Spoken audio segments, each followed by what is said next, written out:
राजस्थान की राजनीति में पिछले दिनों से चर्चाओं में रह रहे नरेश मीणा अब फिर से चर्चाओं में हैं। जिस तरह से जयपुर का जो जमवारामगढ़ है, वहाँ का जो रायसर इलाका है, वहाँ पर वन कर्मियों द्वारा मारपीट के बाद एक आत्महत्या करने के आरोप थे जो लगे थे, और उसके बाद वहाँ पर जो धरना था वह चल रहा था, जिसमें नरेश मीणा भी शामिल हुए और आरोपियों को गिरफ्तारी की मांग के साथ परिजनों को न्याय दिलाने की मांग को लेकर नरेश मीणा भी धरने पर है। जिस तरह से जो रायसर जो क्षेत्र है, वहाँ पर एक युवक जो बकरी चराने गया था और उस आरोप था कि वन कर्मियों ने उसके बकरी चराने वाले युवक पर मारपीट की।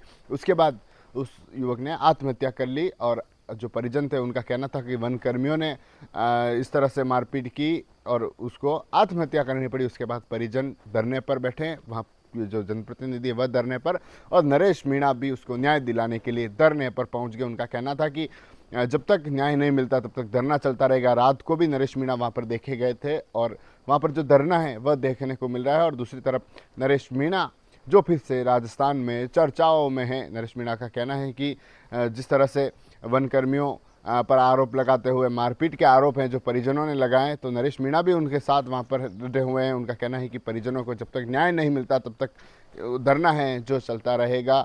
वहाँ पर जिन परिजनों की मांगे हैं आर्थिक मुआवजे की, मारपीट के साथ जो मामला दर्ज करने की जो मांग है, उसको लेकर जो धरना है वह चल रहा है।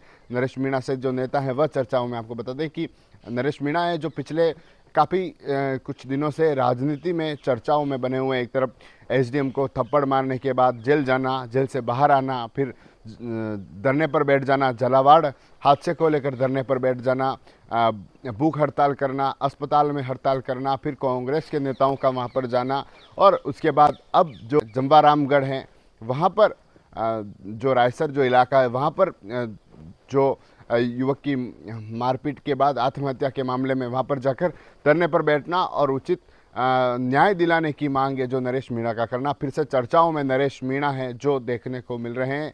और अब जिस धरने पर वह वहाँ पर है, उन्होंने सोशल मीडिया पर भी अपने फ़ोटोज़ हैं जो शेयर करके उनका कहना था कि जब तक न्याय नहीं मिलता तब तक धरना चलता रहेगा। उन्होंने अपने समर्थक और जो वहाँ के जो लोग हैं उनसे भी कहा कि वे इस धरने पर लगातार शामिल होंगे, और वहाँ पर उस धरने पर नरेश मीणा देखे भी गए हैं। TV9 के लिए राजेश डांगी।